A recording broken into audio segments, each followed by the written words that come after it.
Hey, dude, what are we gonna like talk about? Well, we could talk about how we just talked to like a good chunk of staff at Saddleback and like what they're facing is roadblocks in the way of preaching the word. You know what I mean? What are you thinking? What are you feeling? Yeah, that sounds pretty good idea. I mean, that's basically what we did today so far. So Yeah, and slept. Yeah. So why don't you start us off, Cheese? Okay.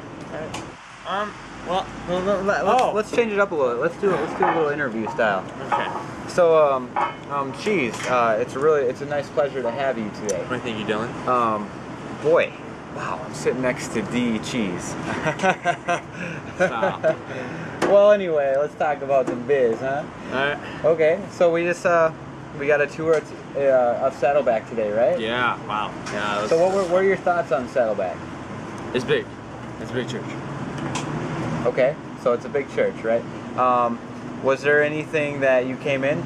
Any things that you thought maybe it's so big you had questions about how it ran, or? Yeah. It was just really crazy. Just kind of to see that a church that big is doing so much. Like they've got some health. They have like a health clinic kind of thing going on, and like AIDS relief, and they're feeding the homeless, and they've got they have people going out and discipling in literally every nation in the world, which is just insane.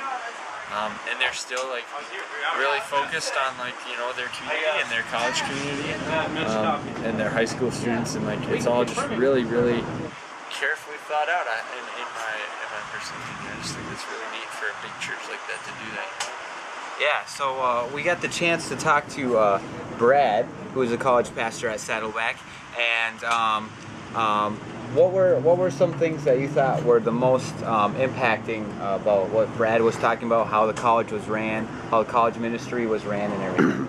I think like one of the coolest things probably is that like even though Saddleback is a huge church, like arguably one of the biggest churches in the world, like they still face and have some of the same struggles that our church has, back home, like with mentorship and with just trying to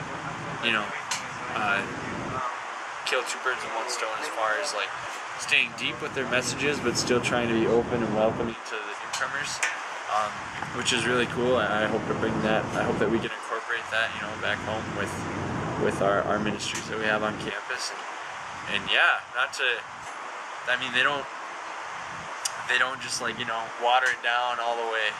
They get deep, and then they're just like, okay, like if you don't know Jesus, like maybe that's the first step in understanding all this and that kind of thing, which is just a really cool approach in my eyes. I think it's really sweet.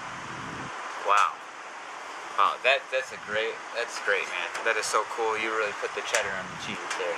Hey, yeah. So this afternoon we also have planned maybe to hit up a Chick-fil-A. What do you feel about that, Cheese?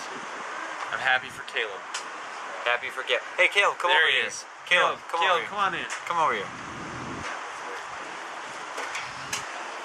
Look at this man. This man, not only was he's just been a great influence on this trip and just a great brother to hang with, he has the chance to, and we all have the chance to eat at a Chick-fil-A. What do you feel about that? Huh? Well, it's a pretty exciting thing. It's a big step in any man's life when he's able to eat his first chicken sandwich or a piece chicken nugget from Chick-fil-A. I'd say they're much more than chicken nuggets. They're the little golden gems of heaven. For I know that at the Feast of the Lamb there will be Chick-fil-A for sure, with waffle fries.